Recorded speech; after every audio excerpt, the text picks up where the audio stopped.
Embrace the power of knowledge at Sanskriti University, ranked first in most promising university in engineering and management in India. Visit www.sanskriti.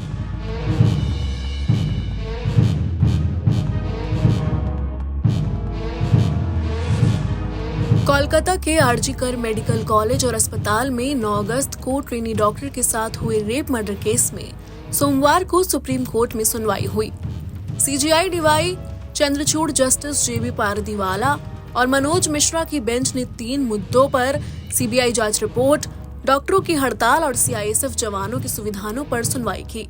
CBI की status report में कई बातें सामने आई। Court ने कहा कि FIR में 14 घंटे की देरी हुई है, वहीं कुछ जरूरी दस्तावेज भी गायब हैं। ऐसे में मामला गड़बड़ लगता है। कोर्ट ने राज्य सरकार को मिसिंग डॉक्यूमेंट कोर्ट में पेश करने का आदेश दिया। वहीं हड़ताल को लेकर कोर्ट ने डॉक्टरों से तुरंत काम पर लौटने को कहा है। सीजीआई ने कहा, अगर मंगलवार शाम 5 बजे तक डॉक्टर ड्यूटी पर नहीं लौटे तो उनके खिलाफ राज्य सरकार को कार्रवाई करने से नहीं रोका जा सकता।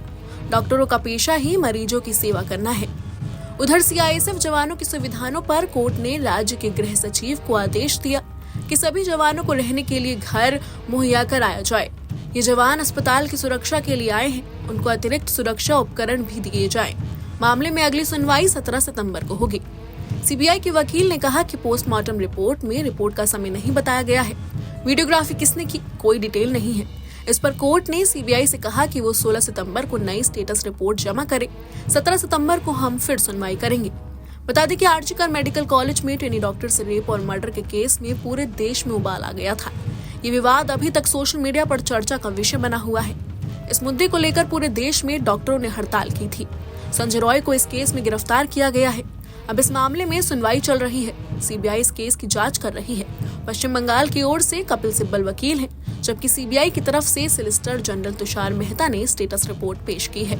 यहाँ कपिल सिब्बल ने यह भी बताया कि डॉक्टरों के हड़ताल पर जाने से 23 लोगों की जान चली गई, 6 लाख लोगों को इलाज नहीं मिला, रेजिडेंट डॉक्टर ओपीडी में नहीं आ रहे, 1500 से अधिक रोगियों की एंजियोग्राफी नहीं की गई।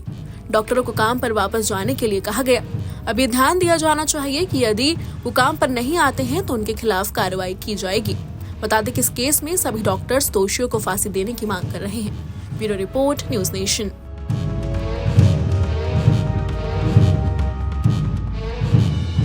Embrace the power of knowledge at Sanskriti University, ranked first in most promising university in engineering and management in India. Visit www.sanskriti. News nation अब व्हाट्सएप पर खबरों के ताजा अपडेट के लिए न्यूज नेशन के इस क्यूआर कोड को स्कैन करें।